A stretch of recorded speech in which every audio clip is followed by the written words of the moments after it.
Hello, Longmont. This is Matt with the Longmont Observer, and I'm joined by Officer Jessen. And we're looking at the new TruCAM, is it Lidar? Yes, Lidar device. Yep.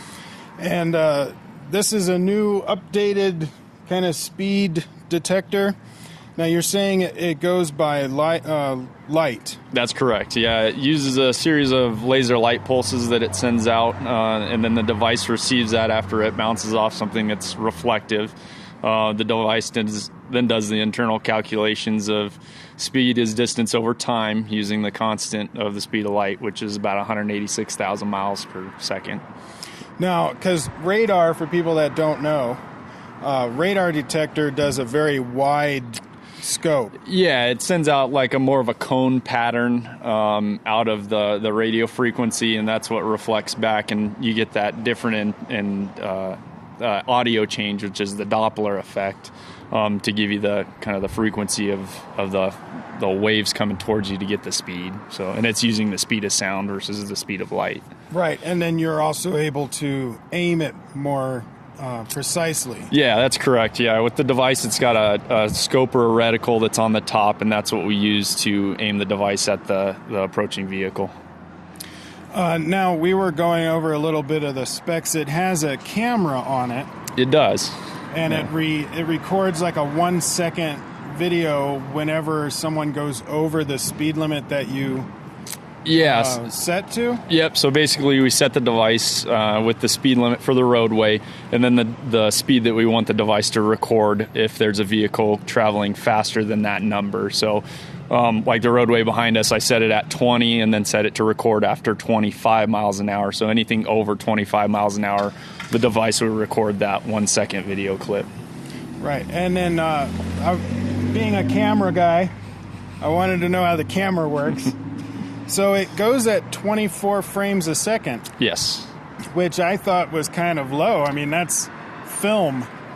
But I guess it kind of makes sense because you can get more light in there. But the resolution's got to be really high to be able to read it. Yeah. And when you did show me some of the pictures, it's pretty clear, especially for something that's moving. Yeah, for some of it, and when you really think about it, the majority of stuff is approaching directly on, so there's not a whole lot of panning or anything like that the camera has to do. Everything's a lot just coming directly towards the device, because when we do our speed and laser enforcement, we try to be as close to the roadway as possible to minimize what we call the cosine effect, which would reduce the speed that the device is picking up based on the angle off the roadway. So what are, we went over some of what you like, but what are the advantages that you really enjoy about it? That I think the best part about it is just for our laser devices in general, is just the accuracy of it. It's using the speed of light, but it's also target specific. So like we talked about with the radar versus the laser, we're using more of a target specific device, so we can pick up speeding vehicles that are in heavy groups of traffic or packs of cars. But like we talked about earlier, this is just to confirm my visual estimate. Part of our training to use this device, we have to be able to visually estimate vehicles within 5 miles an hour. Then this device confirms our visual estimation. So we're using two forms of confirmation for speeding. And what are some of the disadvantages about it? The only thing that I can really think of that we talked about earlier, you and I, is the potential for low light use. I haven't had the ability to use it in low light. I am a day shift guy, so I work mainly during the day hours.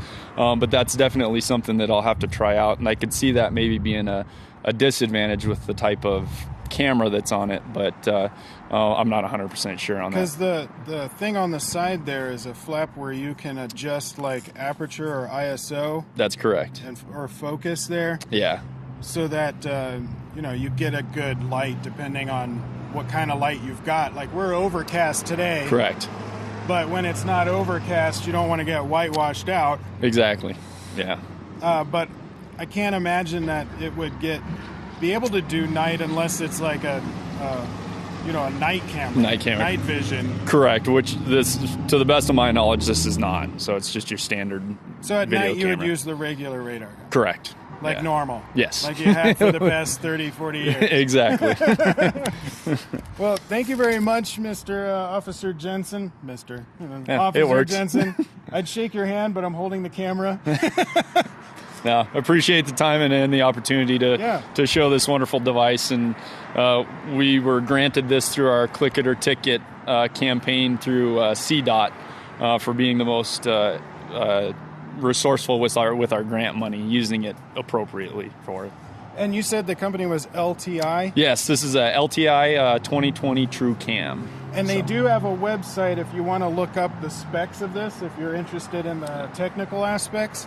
And I will link that in the description below so you can check that out. Thank you very much. You're welcome. This is Matt from the Longmont Observer, and we will see you on the next video.